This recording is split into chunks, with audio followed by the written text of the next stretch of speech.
మాధవుడనే 25 ఏళ్ల పేదవాడు పొలంలో రోజంతా కష్టపడి పనిచేసినా చాలీ చాలని తిండితో అవస్థలు పడుతూ తనకంటే బాగుగా ఉన్న వారందరినీ చూసి ఉక్రోషపడుతూ ఉండేవాడు.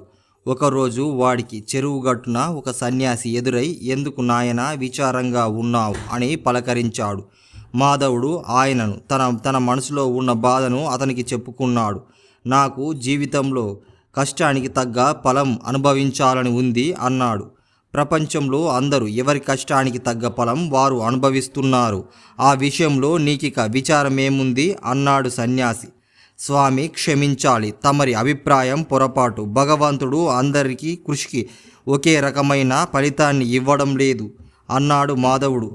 అందుకు సన్యాసి ఒక క్షణమాగి, "ఆ విషయం నాకు తెలియదు నాయనా, రుజువులు ఏమైనా ఉంటే చెప్పు, వింటాను" అన్నాడు.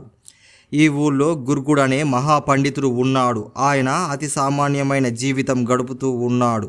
గుర్గుని శిష్యుడు భార్గవుడనే ఆయన రాజు కొలువులో ఆస్థానం సంపాదించి వైభవంగా వెలిగిపోతూ ఉన్నాడు" అన్నాడు మాధవుడు. "గుర్గుడు రాజు కొలువుకు వెళ్ళడానికి కృషి చేశాడా?" అని ప్రశ్నించాడు సన్యాసి. "లేదు స్వామి" అన్నాడు మాధవుడు. "ఆయనకు ఊరు విడిచి వెళ్ళడం ఇష్టం లేదు" అన్నాడు మాధవుడు.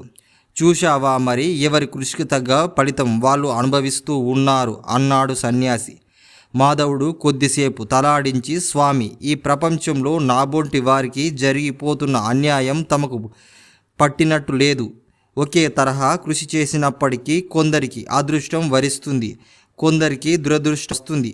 అదృష్టవంతులు తమ భాగ్యాన్ని దురదృష్టవంతులకు ఎందుకు పంచిపెట్టడం లేదు?" అన్నాడు మాధవుడు.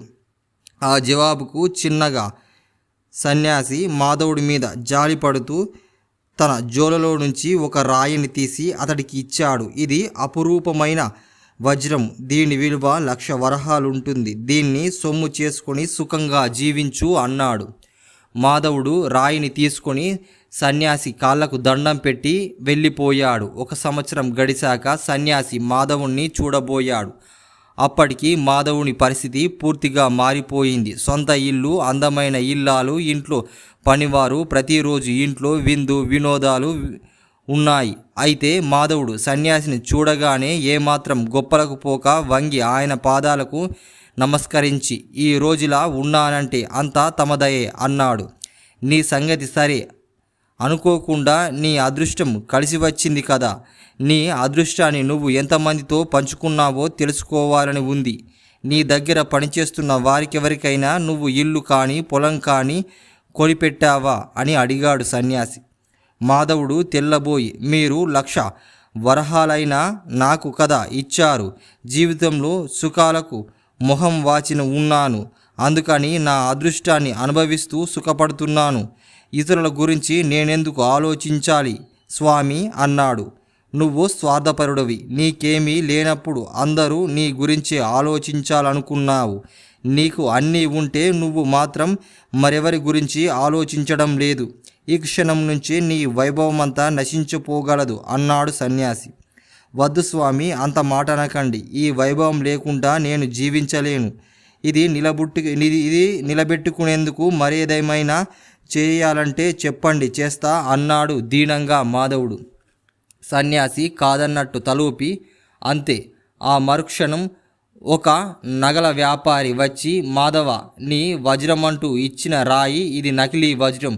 దీని విలువ 1 వరహా కూడా చెయ్యదు. నీ రాయిని తిరిగి ఇస్తున్నాను. నా 1,00,000 వరహాలు నాకు తిరిగి ఇవ్వు" అన్నాడు మాధవునితో. చూస్తుండగానే మాధవుడి ఆస్తంతా పోయింది. అతడు ఏకాకిగా మిగిలిపోయాడు. దుఃఖిస్తూ ఉంటే సన్యాసి అతన్ని ఓదార్స్తూ, "నాయన, అదృష్టం కలిసి వస్తే నువ్వేం చేస్తావో తెలిసేలా చేశాను. ఈ జరిగిందంతా భ్రమ, కేవలం భ్రమ. విచారించకు. చేతనైనంతలో బతుకుదెరువు. ఏదో ఒక పని చేస్తూ నిజాయితీగా జీవించు. ఉన్నదాంట్లో తృప్తి పడడం అలవాటు పరుచుకో" అన్నాడు. "స్వామి, నాకిప్పుడు బుద్ధి వచ్చింది. నాకు 1,00,000 వరహాల రాయినివ్వండి. వాస్తవ జీవితంలో దాన్ని వివేకంతో ఉపయోగించుకుంటా" అన్నాడు మాధవుడు చేతులు జోడించి. సన్యాసి మందహాసం చేసి, "నీకింకా అర్థం కాలేదా? నా దగ్గరున్న రాయి విలువ కల్పిస్తే 1,00,000 వరహాలు చేస్తుంది, లేకుంటే వరహా కూడా చెయ్యదు. ఈ చెరువు గుట్ట మీద నువ్వు మొదటిసారి తటస్థపడ్డావు. అక్కడ ఇక్కడ వ్యవసాయ పనులు చేస్తుండేవాడివి కదా. నీలో ఓర్పు పట్టుదల ఉంటే చుట్టుపక్కల చేసే నాదుడు లేక బంజరు భూమి పడి ఉన్న భూమిని సారవంతమైన భూమిగా మార్చు. ఏదో కొంత భూమిని సంపాదించుకోలేకపోలేవుగాక. మట్టిని నమ్మి శ్రమించేవాడు కారణంగానే ధాన్యరాశులు పండుతాయి. మట్టి నిజంగా నీవు అనుకున్న వైభవం కల అంటూ మాధవుడు దీవించి అక్కడి నుంచి వెళ్ళిపోయాడు.